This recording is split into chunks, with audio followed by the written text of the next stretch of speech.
All right, sweet. Flatline MMA podcast episode number 49. Let's talk some fights, boys. And everyone's favorite, Zach, he's back. He's not on video tonight. Whatever. It's cool. We get to hear his voice still. So happy about that.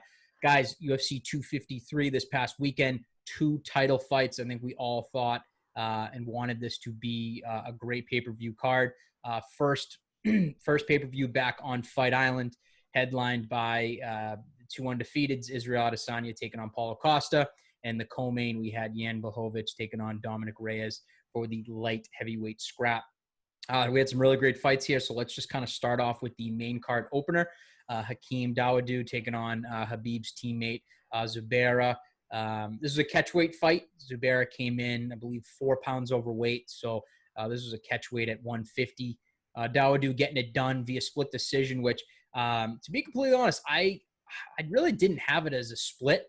I thought Zubaira did a lot of running in the fight, and I really didn't see where kind of he won anything, to be honest. And I really felt that it was Dawodu really putting on the pressure, bringing the fight. You know, we all saw the highlights of Dawodu just screaming at him, being, "Let's fucking fight! Like, stop running!" Like, and that's kind of how I felt throughout the whole fight. So I was confused when they read the scorecards off, and it was a split. But I don't know, Kev, did you kind of agree with that one as well?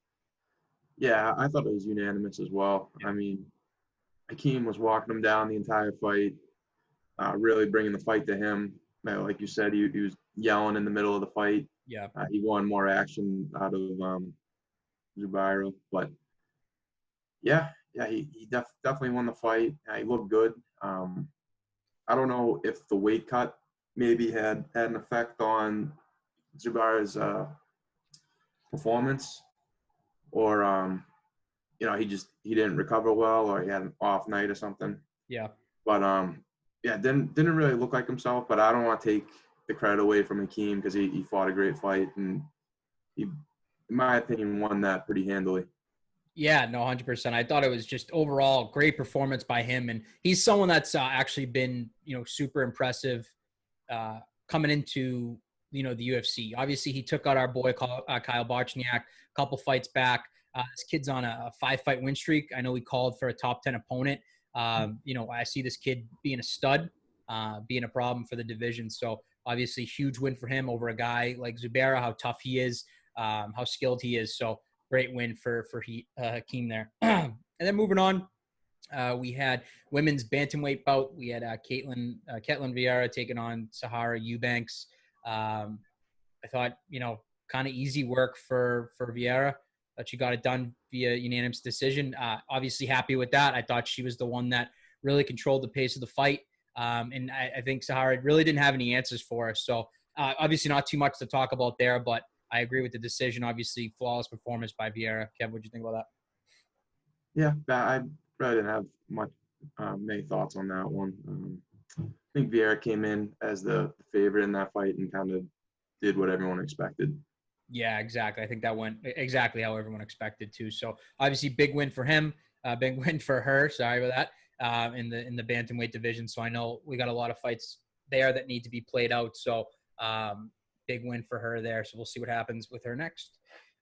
Then we had a flyweight bout. We had kind of UFC newcomer Brandon Royval taking on Kai Kara France. And I think really to everyone's shock, Royval getting it done via guillotine in the second, man.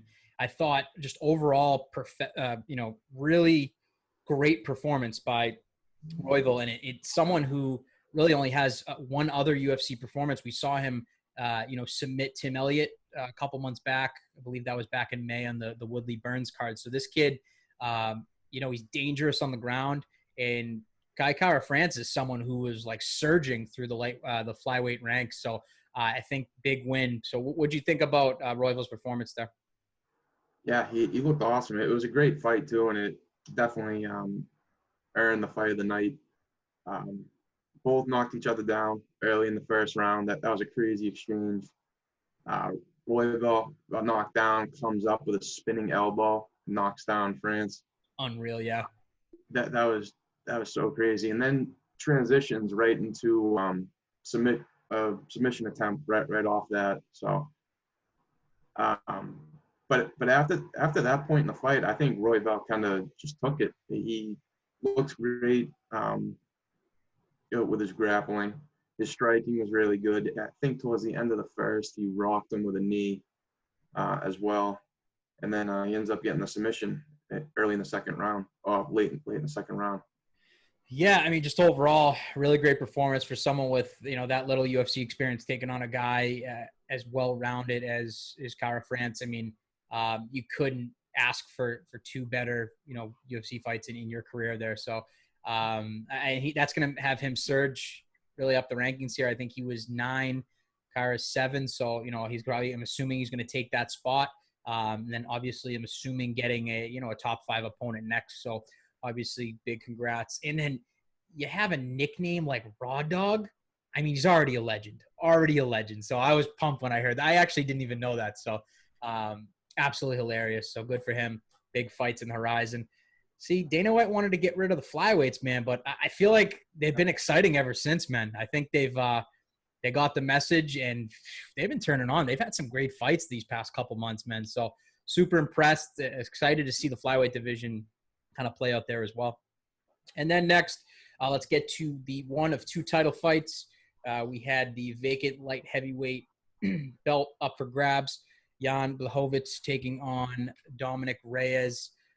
This is for the vacant belt. Obviously, everyone knows John Jones vacated. He wanted to go up to heavyweight after he defeated Dom Reyes. So it was up for grabs, man. We had Dom Reyes coming in as the favorite. Dude, I thought it was just all Yan. And Yan obviously getting it done via TKO, second round. And I thought he just controlled the fight. He had some vicious body kicks. One of the most vicious body kicks I've ever seen. Friggin' Reyes, his whole side was beat up. It was bruised. And you can tell that was kind of taking the life out of him. He obviously kept fighting, kept moving forward. But, man, that was Yan's fight. And I don't think anyone expected that. I did call. I said it'd be a knockout. I just didn't think it was going to happen like that. I thought it was going to be kind of like a flash KO, really like a one punch like he did to, Rockhold, or he did to, Corey Anderson. I just thought, technically he won that fight everywhere. And it was great to see, obviously, Poland's first male champion. You had, Joanna Jędrzejczyk reign in the strawweight division for a while. So it was good to see, Polish male get that done. And he was super pumped. And I don't think he could have asked for a better fight. So, guys, what did you think about Jan Blachowicz' performance? Polish power, baby. It's fucking real. Yeah, I mean, he looked great. I mean, didn't rush anything. He looked super calm and composed in there, and pretty much just steadily picked them apart. It wasn't trying to get an early KO. It was just he was taking what he was given. He, like you said, he ripped those body kicks. Reyes is, who was it? His right side was all black and blue. Immediately bruised up during the fight. And ends up getting the knockout in the second round. But did you guys think that Reyes looked kind of out of shape compared to his last fight? That's what I thought. So I don't know. I heard there was a couple people on MMA Twitter talking about that and how he definitely didn't look like he did against Jones. But I mean, dude, I said it on the podcast last week. I said, Reyes was going to come in one of 2 ways. He was going to be super motivated because that belt should have been his, which I think we all can agree that he did beat Jones there. But I don't know. Maybe do you think he overlooked Yan? Do you think he thought it was going to be an easy win? I don't know. But, I mean, I just thought the game plan by Yan was just perfect. I thought that he just brought the pressure, and Reyes really didn't have any answers other than being a punching bag. And he took a beating in there, man. So, yeah, I don't know. Maybe Reyes just left it all on the line in that Jones fight. Obviously, it didn't go his way, and now we got an Yan new. So I don't know, Zach. Overall, what did you think about Yan's performance, and did you expect it? Because I know you did. I know you did pick Reyes. No, I didn't expect that. I mean, like you guys said, it was much more one-sided than I thought, and I really don't think that Reyes got to let his hands go at all. And I thought after the weigh-ins and on the some of the embeddeds, he looked like he definitely didn't look as in shape as he did for the Jones fight. So maybe you guys are right that he maybe didn't take Yan seriously, but dude, he's been the dark horse of the division for so long. He got set back when he got knocked out by Santos, but otherwise he was always like the guy having some upset wins. So it's cool to see him as the champ now. Yeah, and overall, I mean, great story. I mean, you look at his, you look at his UFC career, right? He started off with a win, lost 2 straight, had a win, lost 2 straight, and now he's, the light heavyweight champion of the world. Like, it's crazy. It's not about how you start; it's how you finish, 100%. And we've just saw he's on a 4-fight winning streak, just absolutely dominating everyone in front of him. His toughest fight in that stretch was against Jacare. If you think about it, we all watched that fight together. It was nothing crazy, but think about what he did to Luke Rockhold. Look what he did to Corey Anderson. And then look what he did to Dom Reyes, who, in my eyes had the belt. And, Yan just took it right from him. So I think just obviously beautiful performance. Got to give it up to Yan. And what I do respect most about him is that he didn't go and he didn't call out the number 1 contender, who was ever next. Fucking guy calls out John Jones, says, come get your belt back. I'm going to knock you out. I thought that was so badass because, you think to them, they kept getting asked all week, like, do you guys not feel that this is legitimate because you're not beating the man that held the belt for, 8 years straight, whatever it was.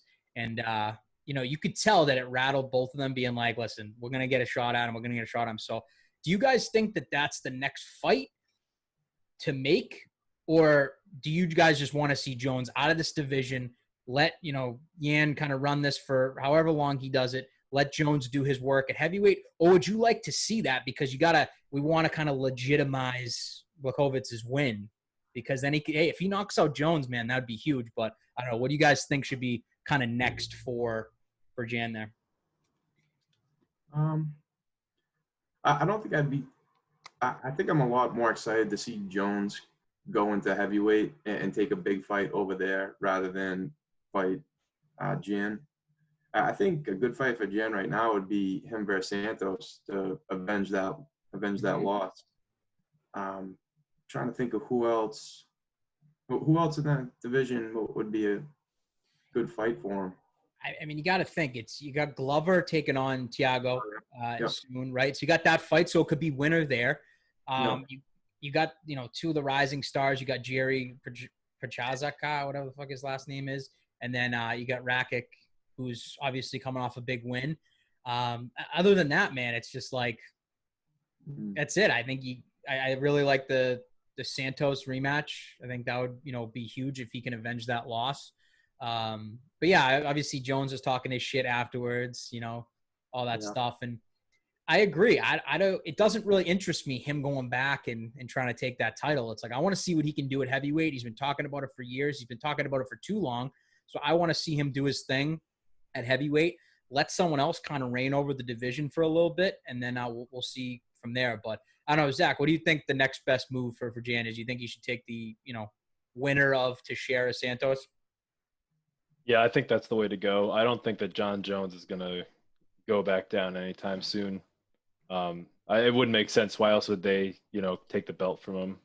Exactly. If he's not gonna have an actual fight at heavyweight. So I think that the Santos matchup will actually be interesting to see if he can avenge that loss. It's light heavyweight to me has always been like an old man division, and now I don't know. It's never been the most exciting division. I don't know what you guys think about that, but. Yeah, I mean, it was definitely stagnant for a while just because of Jones's dominance. And, you always had those guys like, Anthony Smith or like Shogun who, you know what I mean? Rashad Evans, like still fighting, like all that stuff. And I think Glover. How old is Glover? Glover's old, but man, he put a beating on Anthony Smith just a couple months ago. Yeah, that's true. Like, you can't count him out, but that's what's crazy to me about that division. Yeah. So.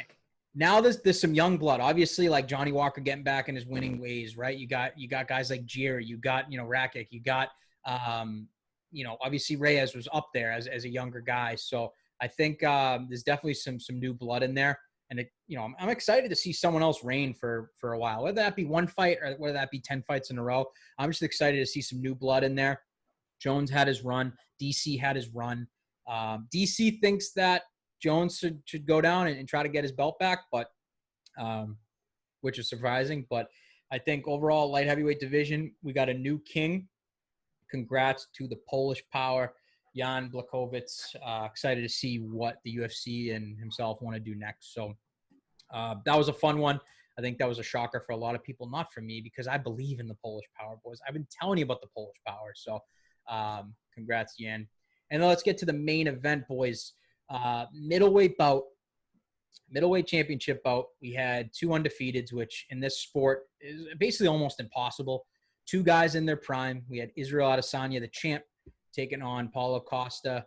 I think we all really thought this was going to be a great fight. Dana White called this the guaranteed fight of the year. You had this is Izzy's chance to defend the belt for the second time. So this was huge, right? Trying to get his name in as one of the best. And you got a guy, Paulo Costa, who just knocks motherfuckers out. He's absolutely ripped out of his mind. But it's Izzy who came out and just dominated the fight, man, from start to when he knocked him out in the second.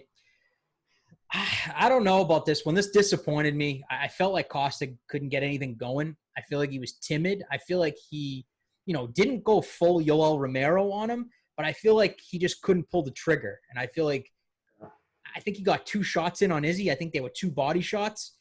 He didn't even hit. I don't think he hit Izzy's face one time. But yeah, just not too much to say other than I was disappointed. Obviously, perfect performance by Izzy. He proved why he's one of the best in the world, and he's making it really hard to ever bet against him. And I really don't see anyone taking this guy's belt anytime soon.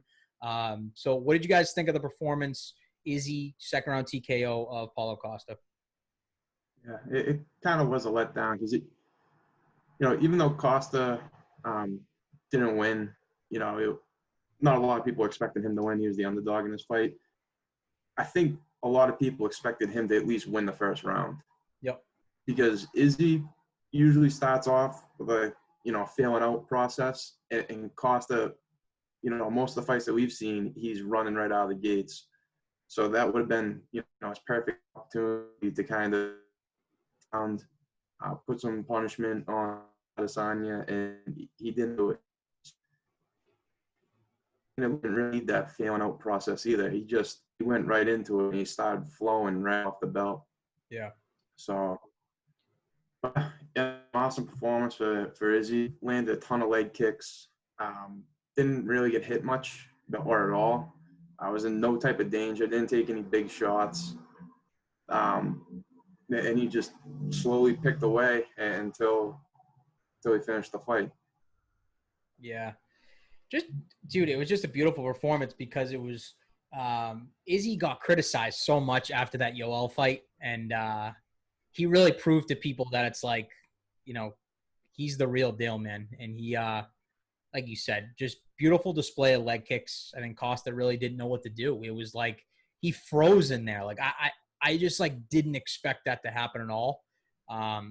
Costa came out tonight. He actually just put out a video on his Instagram saying I don't know if it was excuse or not, but something happened before the fight. He didn't go into any detail about it. He's like, everyone around me knows what happened before the fight. So I'm curious to see what's going to come out before. And maybe, I don't know if he was sick or whatever it was. I don't know. But he just didn't look like himself. There's never been a fight where he's just been frozen like that. And it was so frustrating to see because I really was expecting just an absolute barn burner of a fight. I definitely expected a finish. I didn't think it was going to be that way and so one-sided. So I don't know, Zach, what'd you think about the performance there and obviously Izzy as a champion? Yeah, I mean, I think that when people are putting pressure on Izzy, that's when you look at what Kelvin did to him. I think that's the way to go, and so that's what I expected Costa to do. That's his thing. He pressures guys against the fence and just bullies them there, but he definitely was not able to. I don't know if it was the leg kicks that kept him from advancing or what it was, but he just stayed on Izzy's range and he just got picked apart, man. And that's, like you guys already mentioned, I was surprised that he didn't fight his normal way. Maybe it was nerves, but we'll see what they say. Either way, I think when he's like, everybody who knows me knows that they're like this, when he's trying to say that something happened, that still comes off as an excuse, man. I don't know. Yeah. looks bad to say that kind of shit. I agree. At least come out and say it. You know what I mean? Say I was sick. I don't know. I mean, obviously he probably wasn't because they get tested and all this stuff. But I don't know. Maybe he was injured. I have no idea. But you can't take away from the fact that Izzy is literally, the best middleweight on earth. What he did to Costa after the fight was one of the most disrespectful things I've ever seen a human do to another human. Just humping him while his body's just TKO'd. He's going around yelling at the cameras, telling Paulo's coach he's going to come all over him. I don't know. It was one of the weirdest things I've ever seen after a fight.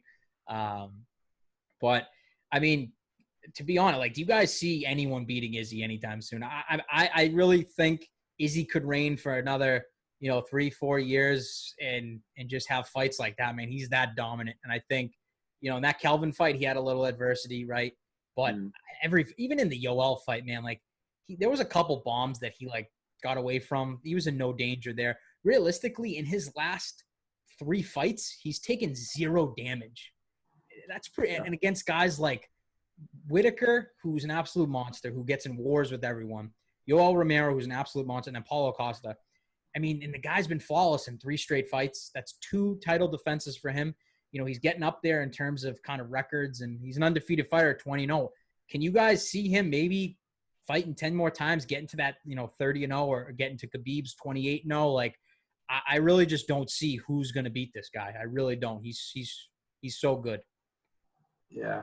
I mean, at the moment, there's really no – I mean, there are exciting fights to make, but right now, I don't think that there's anybody that's going to give him a competitive fight. He said, they get the Cannonier versus Whitaker fight coming up, and he says he wants winner of that. So I think that's probably what's next for him. But over this next year, I don't think there's too many exciting fights for him to have other than the Jones fight that they kind of been talking about a possibility for. And I'm really excited to see what Chimaev does over this next year, because he could be the next one. From the way everyone's talking, it sounds like he's the real deal, and he's been proving it, over the past couple months. So I think he could be a contender.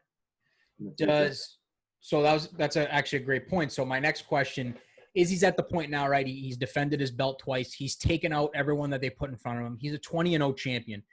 Do you guys want to see him take out, contender after contender or contender, or do you think he's at the point now? Obviously, he's a global superstar. Do you think he should start going for more of these big fights, like go up to light heavyweight, drop down to welterweight? I don't know. Is that something that he's in the position to do? Because, like you said, they're obviously big, the Cannonier Whitaker fight's going to be amazing. Does Cannonier versus Izzy, it doesn't even get me going. I don't know. I just feel like it's going to be the same result. You know what I mean? I think what would be a good fight, not because I think it will be competitive, to be completely honest, but the build up, and I think just 2 global superstars, him versus Till, I think would be huge, because not that I think Till has the chance to beat him, but I just think the atmosphere there, I think it'd be a great fight, just because, they both got 2 nations behind them. And other than that, dude, you kind of hit the nail on the head. Who in the, top 10, you know what I mean? Jack Hermanson maybe gives him trouble on the ground. Brunson, I don't see him giving trouble. Gaslam, I don't think he's going to have that fight again. Weidman, I don't see that. And then Uriah Hall. No, I don't like any of that, man. So maybe Till. I mean, what do you guys think? Do you think he's at the point? He's a superstar. He can go up and down divisions. You want to see him fight Jones? If you could pick his next fight, what would you guys? Would you want him just to fight Chimaev next? I know Chimaev called him out, so I don't know. What do you think? If you were Dana White, what would you be your next move for Izzy? I'll let you go, Zach. I'd give him the winner of Whitaker Cannonier, because that's going to be a barn. That's going to be a crazy fight, dude. I would give him. I think middleweight's got a lot of guys there. I don't think Izzy's cleared out the division yet. So I wouldn't throw him. I wouldn't throw him to the wolves yet. What if Whitaker takes out Cannonier? You want to see that again? I mean, dude, I'm biased because I like Robert Whittaker a lot, so I'd be down for it. Yeah. Yeah, I mean, it's interesting, man. He's at the point now, he's a superstar, so he can do whatever he wants. Obviously, that's the logical next step. If I could pick next, honestly, just piss a lot of people off. Just throw him Chimaev. Just do it. Like if you really want to like end a hype train or like whatever, just piss everyone off and just throw it at him. Like, let's see what happens. Who knows? He could take him out, but I don't know. I thought he was a welterweight. He fights both. He's an absolute savage. Okay. All right. Yeah. All right. He did 1 week welterweight, the next week middleweight. Yeah, he's just a beast. He's gonna go 205 for his next fight. Yeah, I mean, who knows? I'm just curious. I really want to see him fight, and I'm so excited. Apparently, that fight, they offered Wonderboy Chimaev. Wonderboy said, no, I want to fight Leon Edwards. Leon Edwards says, no, I want to fight Chimaev. So it's like a big shit show at welterweight, I guess. So I don't know what's going to happen there. But going back to Izzy real quick, are you guys still interested in like Izzy John Jones, or is that like kind of out of the question right now? Because like, I mean, that's a fight. Like, I don't want to see Izzy lose his O to John Jones, but then it's like, I don't know. John Jones looked vulnerable in his last couple fights. Could Izzy give him a good fight at 205? But it's the question of, is John ever going to go back down? So I don't know. Is that a fight that you guys would still like to see? Yeah, I think with John vacating his belt and planning on heavyweight, I think that should remain his plan. Yeah. See what he does at heavyweight. Izzy, I think Izzy says that he wants to have a couple of years before he fights Jones. Yeah.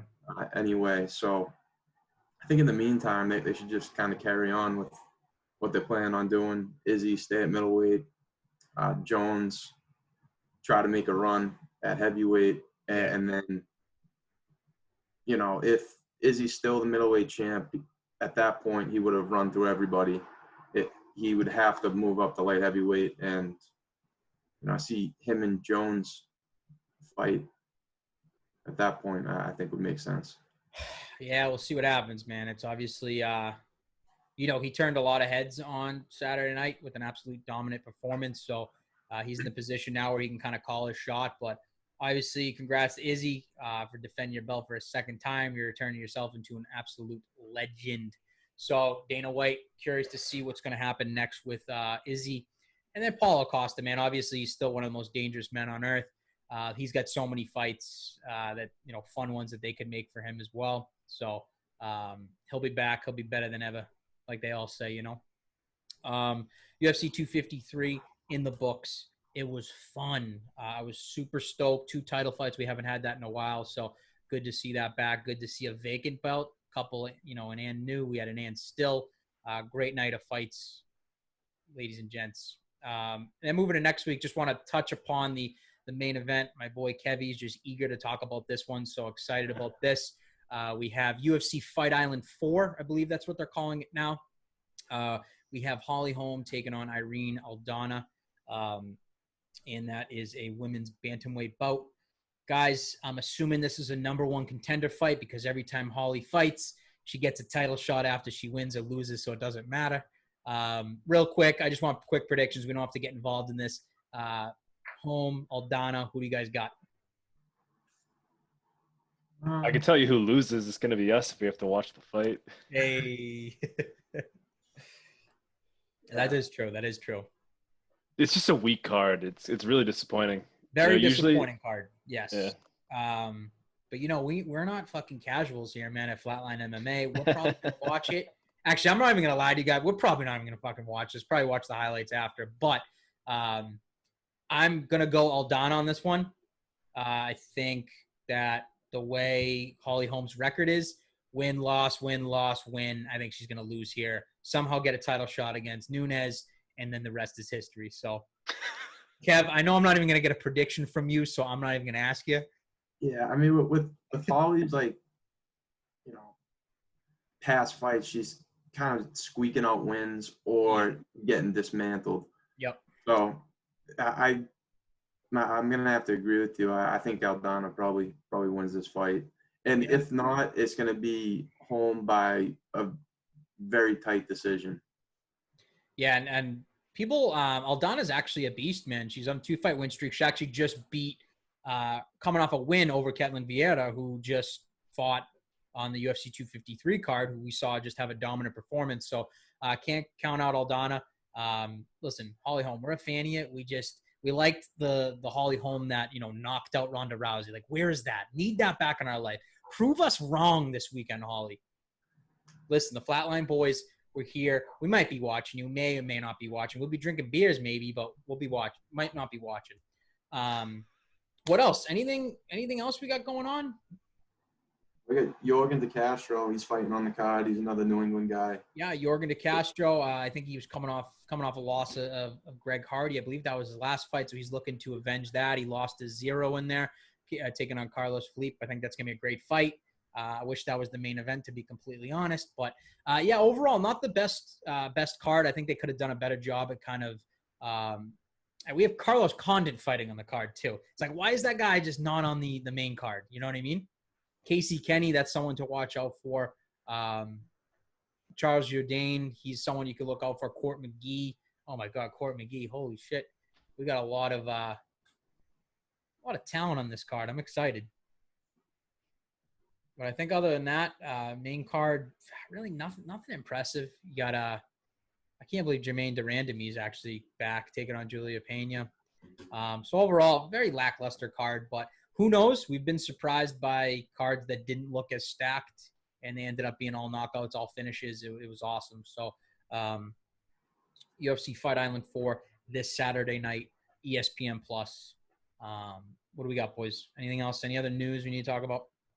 The only other thing is McGregor putting out his DMs with Dana White. Oh, my God. I can't believe I forgot about that one. Yeah, so Conor McGregor putting out his DM saying he wanted to fight Diego Sanchez. Apparently, there was talks of him fighting Gaethje for International Fight Week. Question, did you think that was like him releasing those DMs? Like, was that like, I know Dana White was pissed. Like, did you find that like kind of like scummy that he did that, trying to like call Dana out, or like what did you think? Yeah, I mean, I don't know why he would have done that, because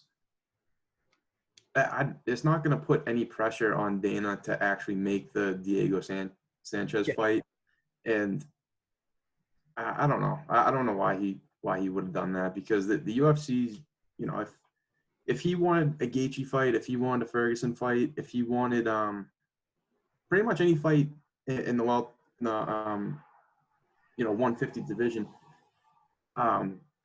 he could have it. He doesn't have to, release the DMs from Dana White to I don't know. I just think it was like a no-win for him. Like, he just pissed off Dana. Yeah. And, it didn't really get him anything. I'm just still confused as to why he wants to fight. Even looking at Diego's performance, like, I don't think Diego's at the BJ Penn level. I definitely think he still has some skills, but I mean, McGregor takes him out, I think, quicker than he took out Cerrone, to be completely honest. Diego did not look good, man, this weekend. He did not look good. He didn't, and I definitely think he looked like out of shape as shit. But he's also, I don't think he's on BJ Penn's level yet, where he's like, I still like enjoy seeing him fight. He's a maniac, man. Like, BJ Penn, going to see him, like, it's sad watching him. But Diego, I mean, he's still got the drive in him. He's still got he's still a sick fuck. I just don't get the obsession with why McGregor wants to fight him so bad. I don't get it. Is it 'cause didn't Sanchez say that he wanted that as his retirement fight? Is that why? Is it supposed to be like a charity thing? I don't know. Apparently, Conor wanted him back in the day, like when Diego was, like kind of in his prime, and then never came to fruition because Conor was going up the ranks so quick. And then, yeah, Diego came out and said, I want McGregor to be he's got 4 fights left on his contract, now 3 fights, and he wanted Conor to be that final retirement fight, which, obviously everyone wants that Conor McGregor money, but I don't know. That doesn't excite me. I want to see Conor take on Ferguson. I want to see him take on Poirier. I want to see him take on Gaethje. I don't want to see him take on a 38-year-old Diego Sanchez. So that was weird. The DMs were weird. Dana was calling him kid. I don't even know if that was Dana messaging him back. I have no idea. But to see the biggest star in the sport just like kind of act like that was a little weird. I didn't get the play there. Like Kevin said, it really got him nowhere. and now Dana's just pissed at him. So like it was kind of a lose-lose. Like I don't know why he did it, but that's someone else I just want to see get back in the octagon. Next pay-per-view up is actually UFC 254, headlined by Khabib and Gaethje. I cannot wait to talk about that one because that's absolutely stacked. I think that's it, boys. We all good? Yeah. All right, guys. Make sure click on that subscribe button. Thank you to everyone who's followed us so far. You guys are the best. Continue following so we can make bigger, better content. We're growing. Our Instagram's going up. You guys are the fucking best. Listen, you need merch. Click the link below. We got trifecta meals. What else we got? We got CBD. Anything you need, click the link below. Take you to our sites. Use our promo codes. Help support the Flatline community so we can grow and we can give you the best content humanly possible. And until next time, Flatline MMA. Peace.